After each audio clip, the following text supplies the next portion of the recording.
when we as a society make certain decisions about technology, for instance, then we invest in it, and then it's really hard to turn our heads around. I mean, if we were to design a sanitation system now, surely to God we would not be taking ancient aquifer water and flushing it down toilets everywhere.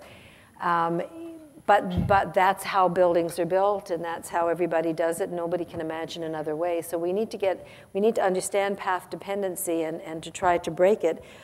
But I warn us about a new path dependency, and that's, I talked about this morning, and that's desalination. I can see this coming, that we're going to move from some harmful technologies to some really harmful technologies. But once you put billions, and I'm telling you billions of dollars, into these desalination plants, then maybe 5 years, 10 years down the road, people say, well, that was a terrible mistake, but we've committed so much money to it, and besides, the rivers have dried up. And I tell you, I'm not kidding you when I say this is where Australia is.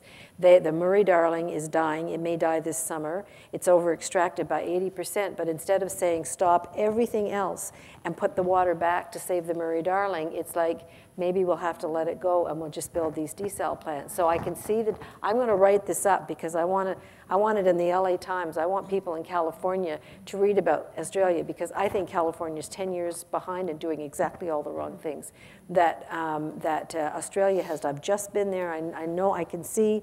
I start my new book off by saying I can imagine in 20 years a world in which there's so much of the land is dried out and the oceans are ringed by these great big behemoths taking, and you know, the ocean gives us life. What are we going to do, you know, to try to repair what we've done here to take the water from the ocean? So I warn us about path dependency and this high technology. The other thing I wanted to say was that in the developing world, or places where we still haven't become so sophisticated and urbanized, it doesn't cost a lot of money to recover water. And it doesn't have to be expensive at all.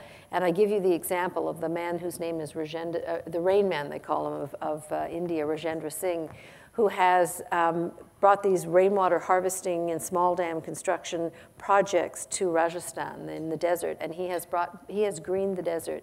He has brought back life to literally hundreds of communities, so much so he's been sued many times by local governments who, when he brings the rain back, say that belongs to us. And he says, no, it doesn't. It belongs to the people here. And get away, you know. And one of the lovely byproducts of what he's done is that the girls in the community are now able to go to school. They don't have to walk 5 hours a day with their mothers to fetch water. And it's just kind of a, you know, an unexpected, wonderful fallout. But I do think we tend to think of, and in the global north, maybe we'll have to, because we have this other system about these, you know, more expensive technologies, but sometimes it really is going back to ancient rainwater harvesting and watershed retention processes that people knew generations ago and that we've lost, you know.